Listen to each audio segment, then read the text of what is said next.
ರಾಮಕೃಷ್ಣ ಪರಮಹಂಸರ ಮೇಲೆ ಸ್ವಾಮಿ ರಾಮಕೃಷ್ಣಾನಂದರು ಹೊಂದಿದ್ದ ಗುರುಭಕ್ತಿ ಸ್ಮರಣೀಯವಾದುದು ಎಂದು ಚಳ್ಳಕೆರೆಯ ಶಾರದಾಶ್ರಮದ ಸದ್ಭಕ್ತರಾದ ಶ್ರೀ ಜಿ ಯಶೋಧ ಪ್ರಕಾಶ್ ತಿಳಿಸಿದರು.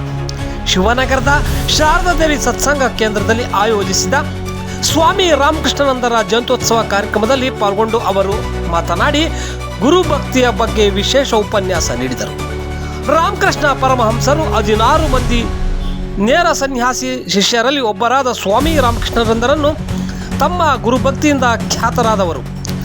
ಶ್ರೀರಾಮಕೃಷ್ಣ ಪೂಜಾ ಪದ್ಧತಿಗೆ ವ್ಯವಸ್ಥಿತ ಅಡಿಪಾಯ ಹಾಕಿದ ಅವರು ಸ್ವಾಮಿ ವಿವೇಕಾನಂದ ಆದೇಶದಂತೆ ದಕ್ಷಿಣ ಭಾರತದ ಮದ್ರಾಸ್ಗೆ ಬಂದು ಅಲ್ಲಿ ಶ್ರೀರಾಮಕೃಷ್ಣ ಮಠವನ್ನು ಕಟ್ಟಿ ಬೆಳೆಸಿದರು.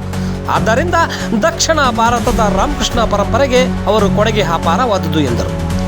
ಈ ಜಯಂತ್ಯೋತ್ಸವ ಪ್ರಯುಕ್ತ ಶಾರದಾಶ್ರಮದ ಸದ್ಭಕ್ತರಿಂದ ಸಾಮೂಹಿಕ ದೇವಿಸ್ತುತಿ ಪಠಾಣೆ, ವಿಶೇಷ ಭಜನೆ ಹಾಗೂ ಶಾರದಾ ದೇವಿ ಜೀವನ ಗಂಗಾ ಗ್ರಂಥ ಪಾರಾಯಣ ಕಾರ್ಯಕ್ರಮ ನಡೆಯಿತು.